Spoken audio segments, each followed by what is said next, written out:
Don't you think you'd better tell me about it? When I first started studying in Liverpool, my father gave me a very generous allowance.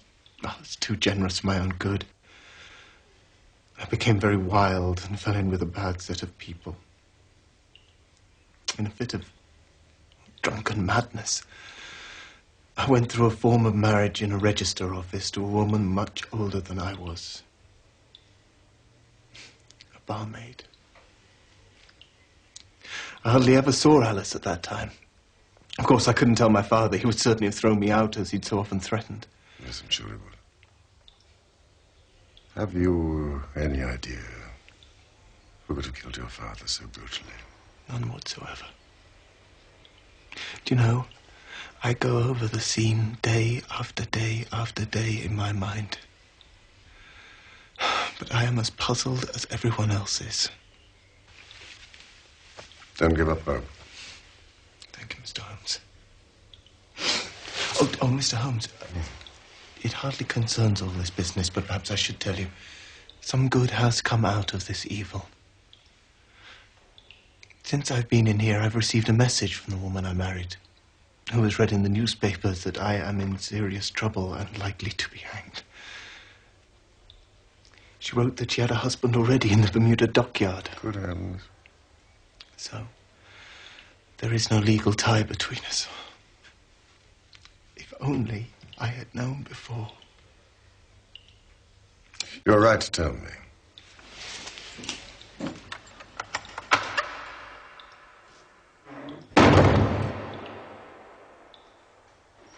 Poor fellow. Must have been maddening to be upbraided by his father for not doing something he would give his very eyes to do.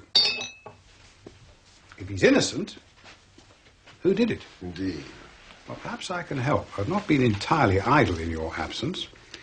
In the surgeon's deposition at the inquest, it states that the posterior third of the left parietal bone and the left half of the occipital bone were shattered by blows from a blunt weapon. Now, that's here, huh? Behind. But the evidence states that they were quarreling face to face. That's a very nice piece of deduction, Watson. Thank you. But hardly a valid one. MacArthur could have easily turned his back the moment the girl had run off. But I'm so glad that you're coming round to my way of thinking. And Miss Turner's, the boy, is innocent. Now, Holmes, you're putting words into my mouth. I didn't say that. But you're thinking it.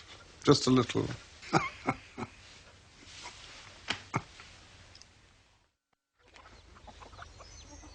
Those boots were the ones the master was wearing at the time he was murdered, sir. I've cleaned them up since, of course. Those are a pair of Master James's. He bought them new last Michaelmas. Thank you, George. Now, let us go down to the mere.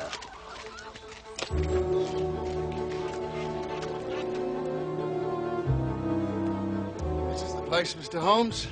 You can still see traces of the blood. Please, would you keep clear of this area?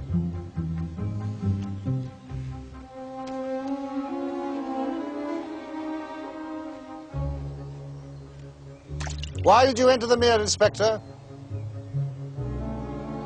Well, fished about with the rake. Thought there might be some weapon thrown there or some other trace. If only I'd been here before they came, like a herd of buffalo, and wallowed all over it. This must be the gamekeeper and his gang. These tracks are young MacArthur's. And these. Twice he walked.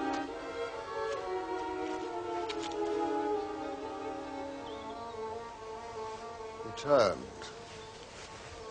Once he ran.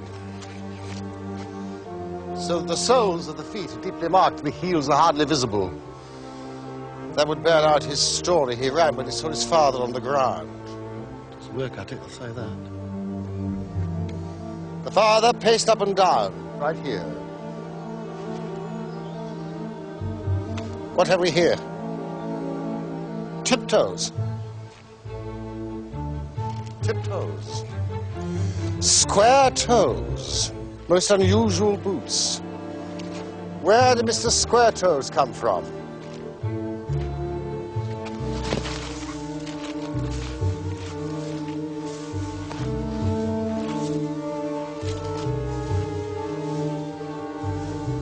rare bloodhound with Mr. Holmes.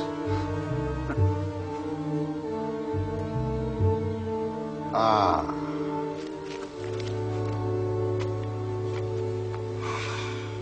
It has been a case of considerable interest. Come.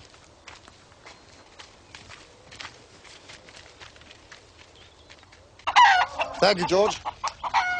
Thank you, sir. Would you deliver this note? Yes, sir, indeed. Right away.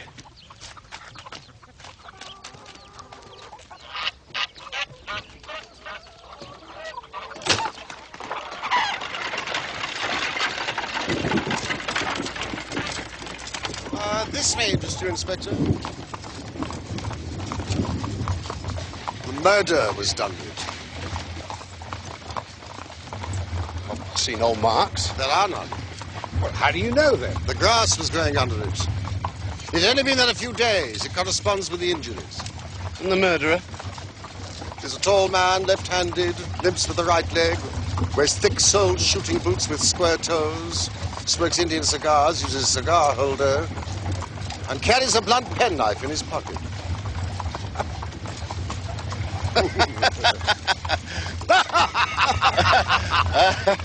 You're a brilliant man, Mr. Holmes, and I wish I had your brains. Your theories are all very well, but I'm still not convinced. Not this time. We have to deal with a hard-headed British jury. Well, you've had your chance, Inspector. I'm a practical man, Mr. Holmes. I cannot undertake to go around the country looking for a left-handed gentleman with a gammy leg. As to become the laughingstock of Cheshire. We shall see. You work your method. I shall work mine.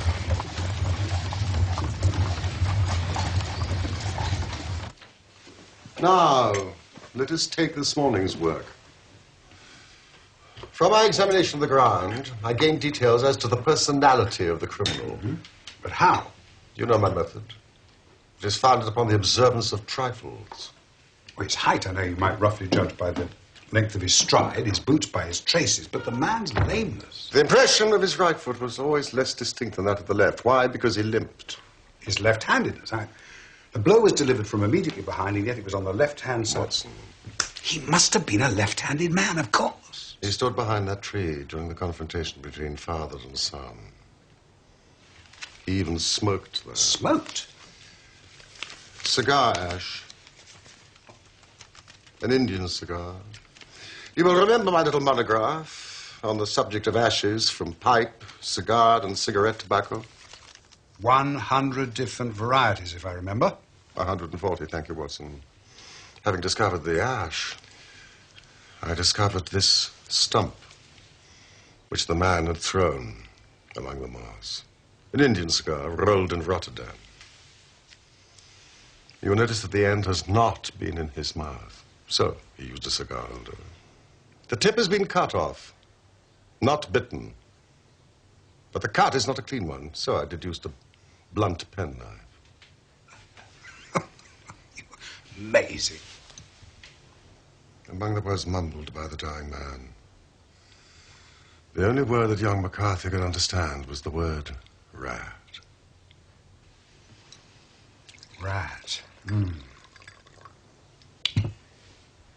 Most curious. Come with me.